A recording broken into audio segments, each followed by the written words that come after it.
So, I think I'm live. I am live. Hi.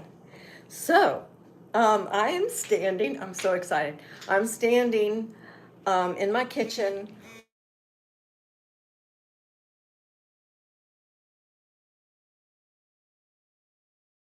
CGM, which is right back here on the back of my arm, which you can't see. But that's my CGM because my blood glucose is a little bit low because of all the experiments I do and how I've anyway, so it's a little bit low, but not so low that I can't do a YouTube live. Welcome to my YouTube live. I'm so happy to be here in my kitchen with my cast iron pans and my CGM. It's 64 right now. Hopefully it won't go too much lower because doing a YouTube live is a little bit stressful, so maybe I'll have some hormones, some cortisol going off to raise my blood sugar. That would be great. So I have some notes here for my YouTube live. I'm calling this the last diet. So usually people go on diets to lose weight. I've never had to go on a diet for losing weight. Because at 16 years old in 1971, you're right, do the arithmetic, I am 70. In 1971, I was diagnosed with type 1 diabetes, or at that time it was called juvenile onset diabetes, and I was put on a diet. So if you have diabetes, either type 2 or type 1, or any other type that you want to say pre-diabetes or gestational diabetes or LADA, which stands for latent autoimmune diabetics of adults. Got it right. Any type. There are several types, and just to mention that I have a group coaching group that is a monthly thing that you join, monthly group that you join. It doesn't matter what kind of diabetes you've got or you don't have. You can just be insulin resistant and you want to be more insulin sensitive. You can join our group. So, what I want to talk about today is my day yesterday. So when I woke up yesterday morning, I was a tiny bit high. My blood sugar was a tiny bit high. I went ahead and ate my breakfast, and then after breakfast, my blood sugar kept rising. I'm like, well, why is that? I don't know. So I got a little bit angry. So I said, well, I'm just not going to eat again until I can get my blood sugar back down. I took a unit of insulin and proceeded to walk. I have a walking pad in my living room in there, and I also walk outside. There's my outside door, my kitchen door. I walked outside, I walked inside on my walking pad, and at the end of the day, I had 10 miles. Well, at 4 o'clock in the afternoon, my blood sugar came back down enough to where I wanted to eat. So I had been cooking a brisket all day. So at 4 o'clock, I had some brisket, pulled it out of the oven, and ate a meal of brisket. I'm sorry, I told everybody that I would come on at 2, and it's a little bit before 2, so I apologize for being a little bit early. But you can always go back and watch the video at the beginning, and welcome if you're coming on right now. So let me see if there's anything. I don't think there's anything that I need to answer, but okay. So then I ate, and then at the end of the day, after I ate, which I ate at 4, and I didn't want to eat again just because I was so mad that my blood sugar had gone up high. And when I'm talking high, it was like about 150, 155. But I was still mad because I want my blood sugars to be like, in the 80s all the time. Perfect blood sugar all the time. So anyway, by the end of the day, I had 10 miles.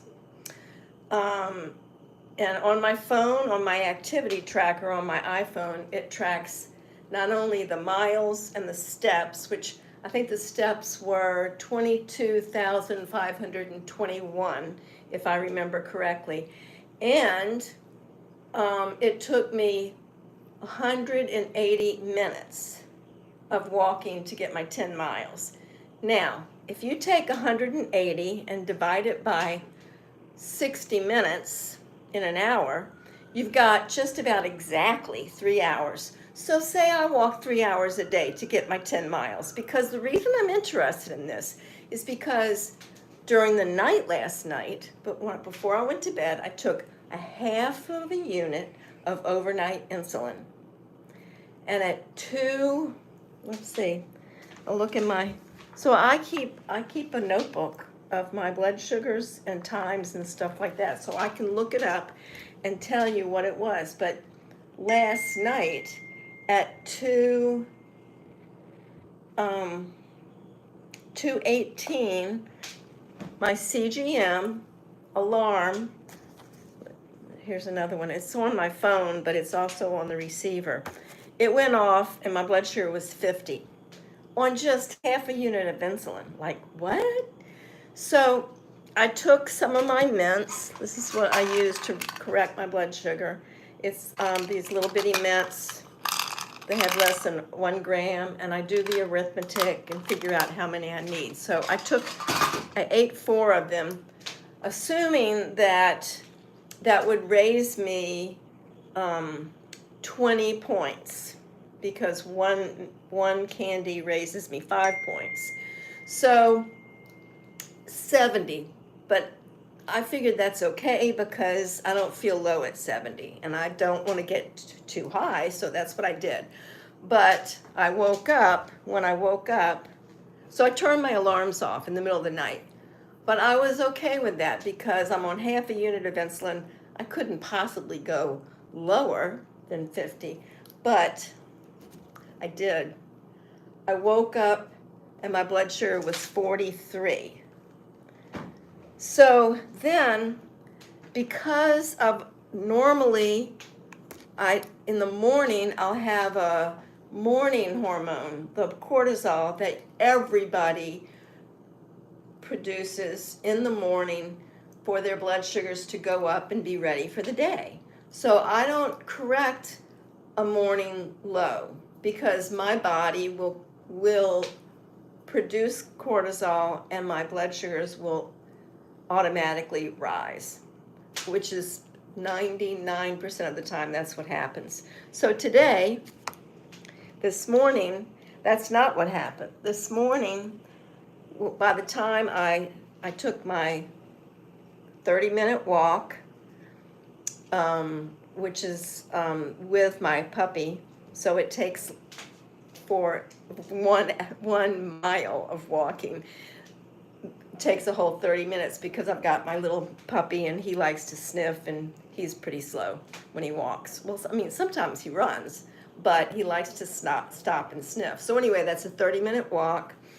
And I got back from my walk and then I put my makeup on and fixed my breakfast. And by the time I sat down to breakfast at 7:10 in the morning, my blood sugar was only 45. So I'm thinking, why is this happening? And it's still the magic of yesterday walking 10 miles. So yeah, that does seem like magic. I didn't produce as much cortisol, the waking up hormone, and my blood sugars are still low. So then at 11:48 this morning, my blood sugar was, at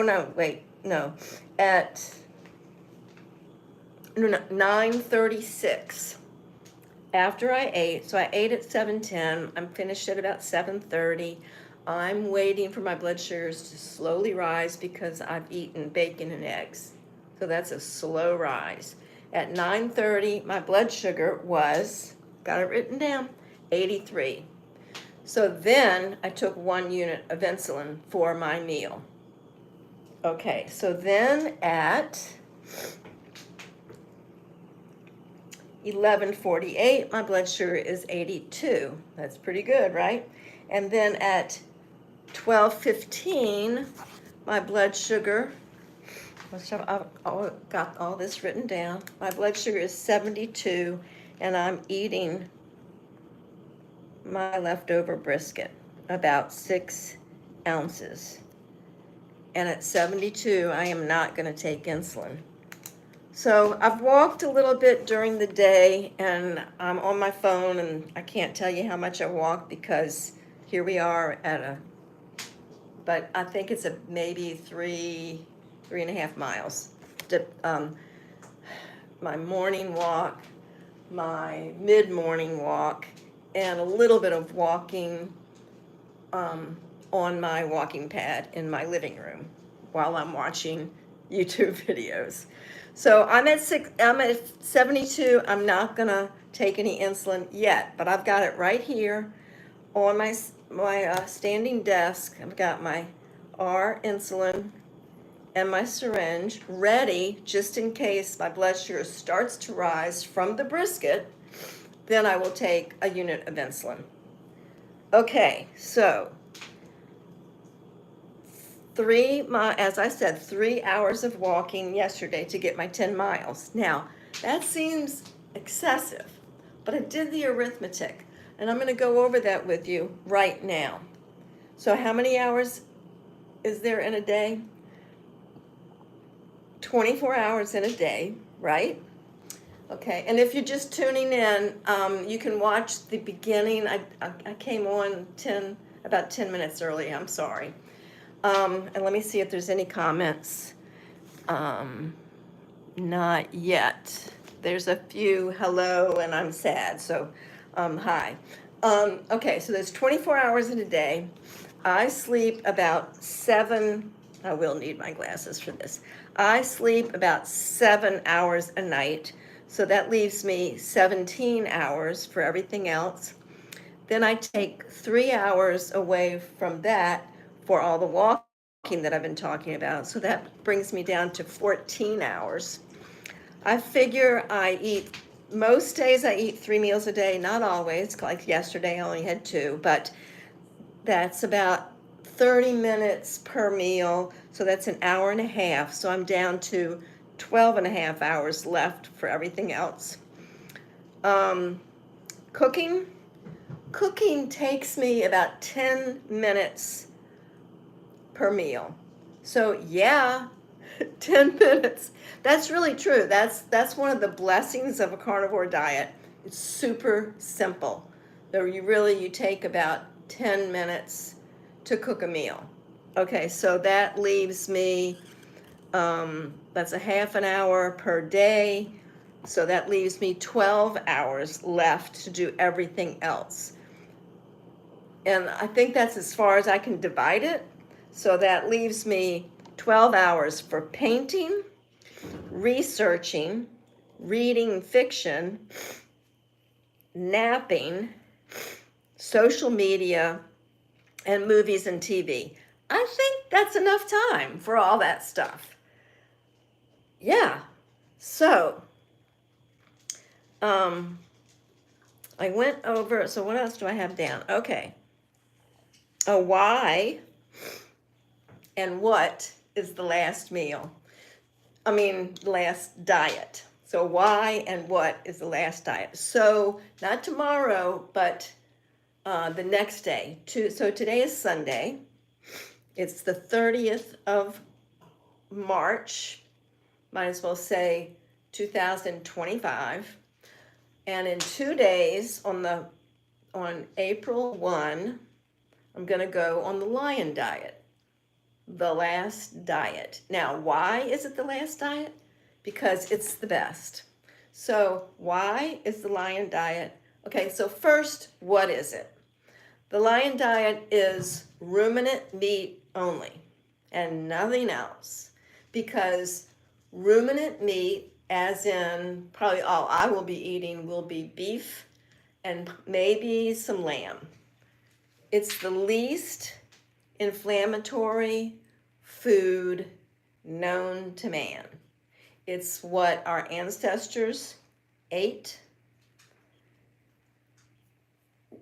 I have a little bit of a theory on that because there's so many carnivores that who love fasting, and maybe fasting does need to be included, but I believe that if we're trying to emulate early man, there were so many animals,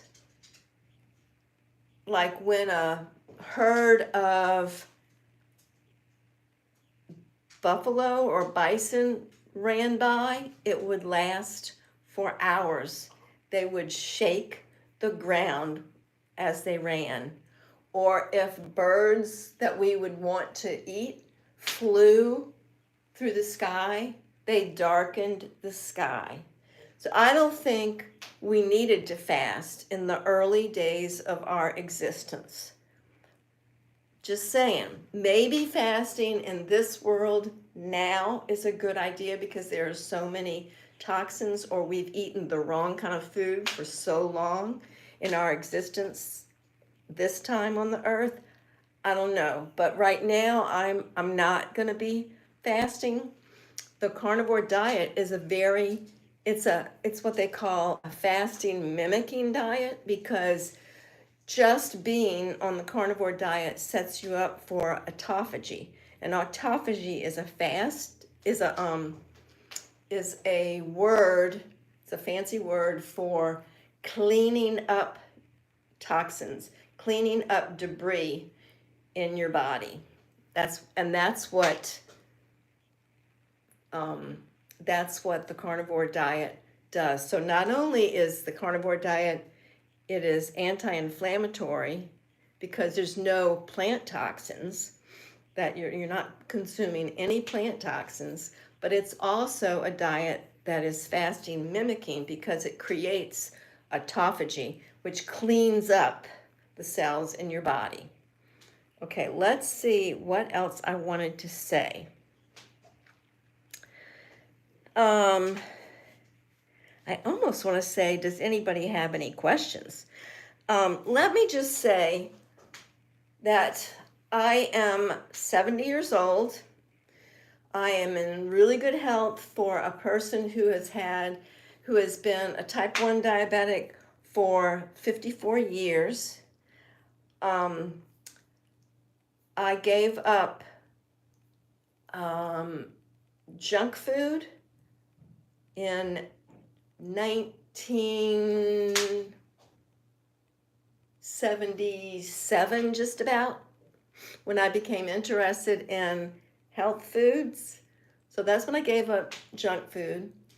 I gave up seed oils, which we know are very dangerous for our eyes and the whole rest of our bodies. I gave those up in 2003 when I started the raw vegan diet. You can look back over my videos if you want to know my full diet history, but I've tried a lot of different diets over the years, and the word diet doesn't mean something you do to lose weight. Diet means, what is it that you eat?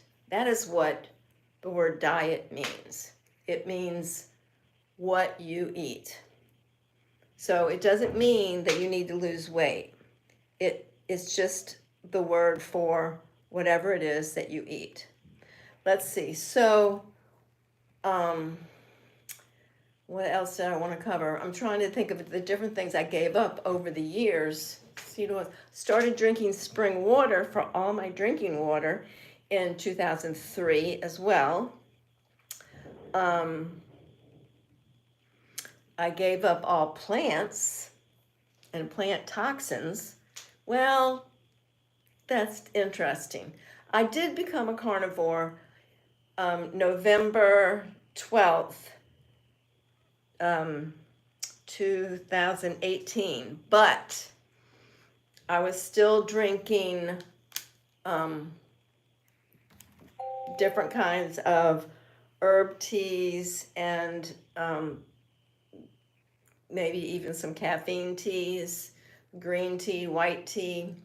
I also was drinking decaf, and I also, for the first couple of years that I was on the carnivore diet, the beef, butter, bacon, and eggs diet, I was using stevia. So I have almost the entire time that I've been a carnivore have been taking in some plant toxins. So I want to go over how many times I've tried the Lion Diet, because I do believe that the Lion Diet will get me closer to healing type 1 diabetes. And I'm just going to say it right now. That is my goal. My goal is to be able to not have to take exogenous insulin. That means insulin that I have to put into my body that doesn't come from me. So far, I don't show that I am making any insulin, but I believe that the cells of the pancreas, the beta cells that produce insulin, may be able to learn how to produce insulin again. And that's the theory that I work with. Okay, so the first time I did the Lion Diet, the other times that I was eating the carnivore diet, I was mostly eating beef, butter, bacon, and eggs. But I was also occasionally eating fish or seafood. Occasionally, I don't eat fish or seafood much at all, and especially now I don't. But the first couple of years I did eat a little bit. But beef, butter, bacon, and eggs, and occasionally cheese. So, and then also occasionally some kind of teas and decaf. So that's what my diet has been. The first time I tried the Lion Diet was in 2020 for 3 months. July, August, and September of 2020. And before that, my insulin requirements were about 12 to 15 units a day. And while I was doing Lion Diet for those 3 months in 2020, my requirements went down to only 6 to 8 units. But I had a really hard time staying on the Lion Diet because I missed bacon and eggs, decaf, and butter. So I went back to beef, butter, bacon, and eggs. And then I tried again the same 3 months. No, that's not true. I think it was September of 2022, I think. For 1 month, I tried the no meat GAPS diet. So I was eating for 1 month, the month of September, I was eating beef soup. So beef with broth, and that was it for the entire month. And I could not stay on that diet. And interestingly enough, my insulin requirements did not drop during that month. So I abandoned that plan. Okay, and then last year, from the same months again for some reason. I think it's because my birthday is in July, so I do it July, August, and September of 2024. I did the Lion Diet again. And that time, I was not able to lower my insulin requirements. I stayed on it for 3.5 months that time, and did not really see that much improvement, which is interesting, and I haven't really figured out why. And if I look back, I'd have to get a different book because this book is only for this year. So I'd have to go back another year to look in my book and see what my insulin requirements are. But my memory says I wasn't really able to lower my insulin by much at all. So then I got tired of that diet too, and I've been planning for several months. Seems like I tried it, January. I did it for January and half of February of this year, 2025. So I could look back here. Yes, for January, I have a few totals. I even total my insulin sometimes. This says 11 units. So in January and half of February, I was on the Lion diet too. Here's 10. That's February 14th. I'm still on the Lion diet. Got down to 10 units total, which isn't much, but I decided after that, halfway through February, that I would go back to beef, butter, bacon, and eggs, enjoy myself for the rest of February and all of March, and that I would start April 1st on the Lion diet. And actually, lately, I've been inspired by a few different things that have happened. One is Ferrigno Freedom. Dante Ferrigno posted a story or a video about that he's been on the Lion diet for 4 years. So that was, and he's had amazing results on that. So that was very inspiring. I'm going to read these comments. That's one. Then one of the people in my group, coaching group, Sue Surface, she went on the Lion diet, I believe 3 weeks ago, and she's doing really well. So I find that inspiring. And then 2 more people who are in my group decided they wanted to do it starting April 1st too. So that's really cool. And I feel like if I have the support of people in my group and people that I know, and besides that, let's see, a few more. Lisa Wiedemann is doing the Lion diet starting in April, and she's got a group doing it too. So it's like, it feels like it's really gaining momentum. Some of the people in the Steak and Butter Gang, which I go to their meetings, a few of them need to be on the Lion diet and want to do it too. So I find that inspiring. So there's so many more people trying the Lion diet that I feel like I might be able to stay inspired this time. So I'm pretty excited. Now I want you to ask any questions that you have, anybody who's on here. And let's see. Oh, yes. And Julie is going to go on the Lion diet. She's in my group, Julie Jackson, and she's going to start on the Lion diet. Are you wearing blush? Well, of course I am. But this is crazy. I'm wearing 2 different kinds of blush. I wear this Fat Wax blush. It's made of tallow and mica, and I buy it on Etsy, and I really like it. But sometimes it's kind of funny and see-through because it's tallow. So I put a little bit more from RMS, which is an organic makeup company. So I put a little of that on there too. So now I got 2 different blushes on, which I don't usually do, but it's funny. You know, I was coming on live and I wanted to look my best. So you like my braid? So anyway, yes. Do you do bone broth when doing Lion? I don't usually do bone broth. And the reason is bone broth has glycogen in it from the bones, and it tends to raise my blood sugar.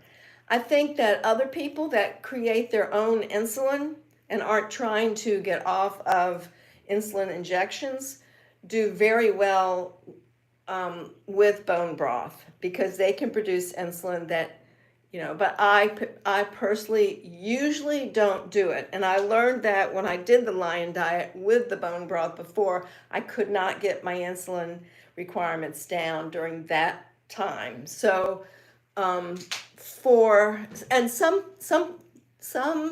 type 1 diabetics think that it's worth the insulin, and they they might be right. I mean, they probably are. Bone broth is really good for you, and it does seem to coat your digestive system if you're having digestive issues.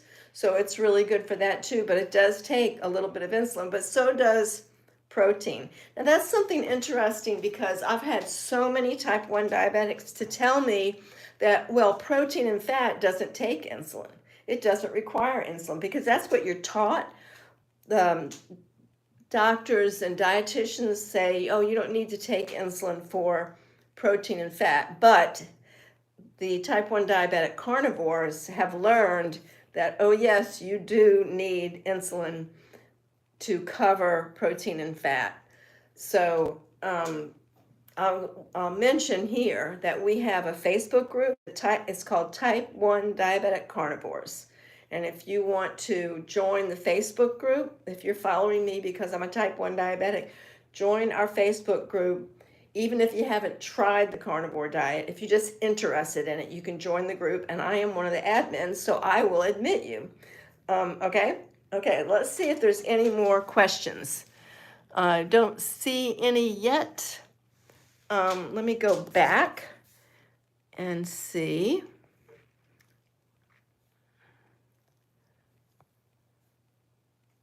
You look 32. That's so funny. Thank you. That's just because I can stand back here and you don't have to look very close.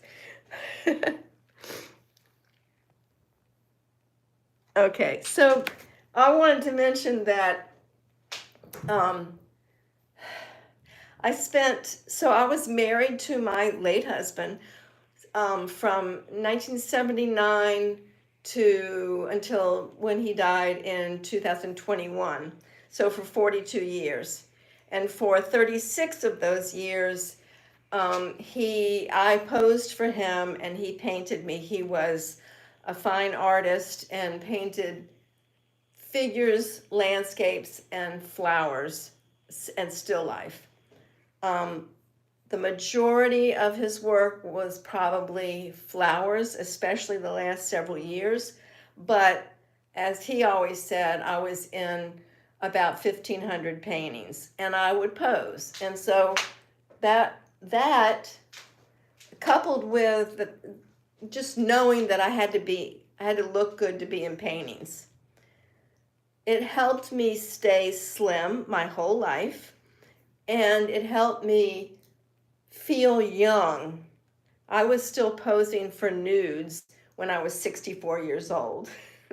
I mean, paint can lie. Photographs don't lie, but paint can lie. You know, I could get a tummy tuck or a bra lift. So, and I said, you are not allowed to paint wrinkles. So that was our deal. But the other thing that kept me thin was that I wanted to get off of insulin for so many years that I always ate to my insulin injections. So I never overate. I always watched what I ate, and I was able to stay slim my entire life.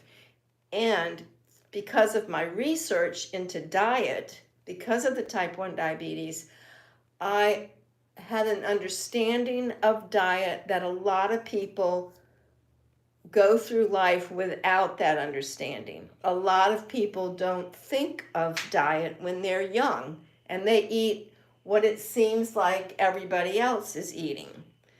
That wasn't my experience. My experience was paying attention to what I ate, eating the thing that I felt was the healthiest. Now, I made a lot of mistakes in that because I was a raw vegan for 7 years. I was a vegetarian, and for many years I did eat a little bit of protein, but it was only like when I found Dr. Bernstein in 1996, when I was 42. I'd been really sick. I was very stiff. I had a lot of issues. My A1C well, my first A1C was in 1995 and it was 6.5. So it was higher than it should have been. And when I found Dr. Bernstein and went very low carb, and 30 grams or less, what was my point? I don't remember the point I was trying to make. I had to back up. Anyway, I'm making a point of that's when I started very low carb, which also kept me thin through the years. I don't think that was the point I was getting ready to make. Maybe it'll come to me.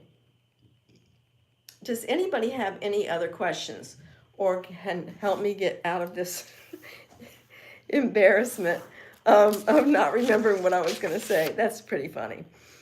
Okay, so the last diet, I believe, for me especially, is the Lion Diet, which I will probably be, it'll probably be a majority of beef and salt.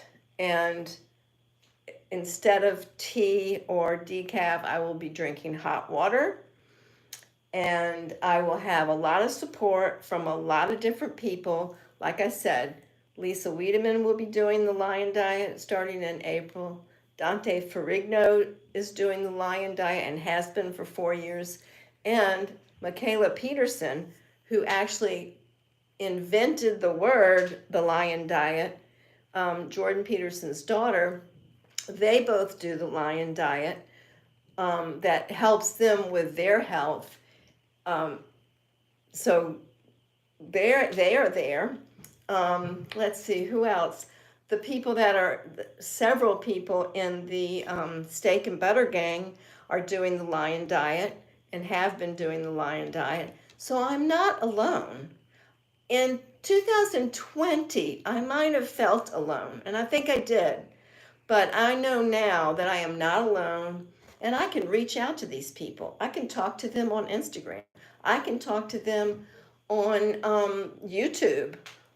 I can talk to them in my group. There's 2 or 3. I think Amelia might be doing it too. So Sue and Julie and Amelia, I think they're all going to be on the Lion Diet so we can support each other. And that's what I want to talk about. Let's see how long we've gone. I don't want to make this too long. 37 minutes. So I want to talk about my groups because so it's $25 a month. Not much. I'm just trying to make a little living on the side. And I'm a coach there. I've been type 1 diabetic for 54 years. I do constant research on how to get your body to be the most insulin sensitive as it can. So we have a group coaching group. We meet on Zoom for 1 hour a week. Right now and I'll be happy to add more hours, but right now we have a small group. It's 4 other people besides me. And right now, and I'd love to have more because I think it would be fun to have a larger group. So we meet once a week on Zoom. Right now it's Thursday nights at 7 p.m. Eastern. So whatever time that is for you, that's what time we would meet. And if we have more people that want to meet at a different time, I can create another group. So then we also have, I'm almost afraid to say this, but it's true. We have unlimited text thread. So you're on a text thread.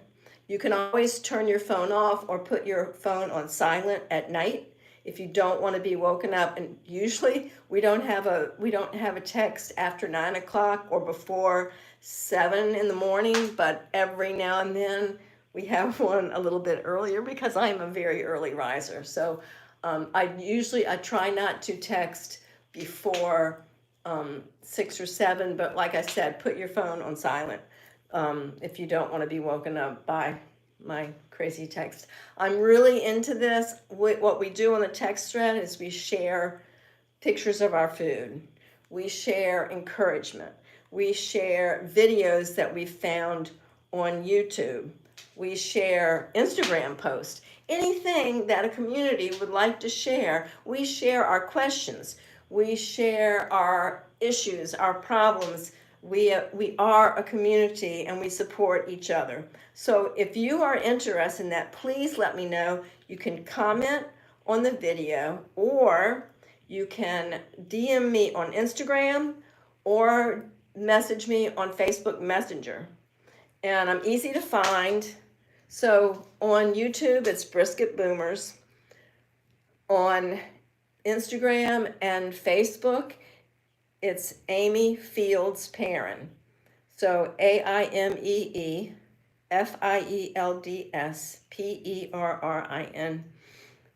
So that's my name on Facebook and Instagram. So you can just message me however you can get me. And I will give you my PayPal link or any other way that you would like to pay to be a group member. And we would be happy, happy, happy to have you. And anyway, I really appreciate all of you. Please like this video. Go back out of the comments and like the video. That's giving me a thumbs up. And also subscribe to my YouTube channel, Brisket Boomers, so I get more. So that means that more people can see my videos if I get more subscribers. So that would be awesome. And let's see, is there anything else that I should talk about? No, I think that's about it. And I will I promise, if you message me on any of the platforms that I'm in, I will answer you. Okay? All right. Love you guys. I'll see you again soon. Bye.